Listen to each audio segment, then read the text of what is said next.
মদিনার সবচাইতে গরিব সাহাবী বেলাল রাদিয়াল্লাহু তাআলা আনহু লজ্জাস্থান ঢাকার জন্য শুধু একটা জামা ছিল, গায়ে দেওয়ার মতো কোনো জামা নাই। এই সাহাবীর মতো গরিব কোন সাহাবী মদিনার জমিনে নাই। এই বেলাল রাদিয়াল্লাহু তাআলা আনহুকে বিশ্বনবী ডেকে বললেন, ইয়া বেলাল আনফিক ইয়া বেলাল লা তাখশা মিন যিল আরশি ইকলালা। ও বেলাল, আল্লাহর রাস্তায় দান করো, কারণ আমার আল্লাহর ধনভাণ্ডারের কমতি নাই। সাইয়েদনা বেলাল রাদিয়াল্লাহু তাআলা আনহু সবচেয়ে গরিব। শুনতেছেন, বুঝতেছেন?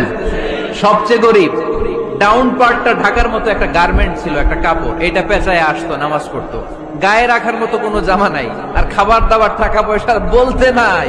ওই সাহাবীর বিষ্ণু ইসলাম বললেন, আনফিক বেলাল, বেলাল তুমিও দান করো, তুমিও দাও, দানের হাতকে প্রশস্ত করে দাও।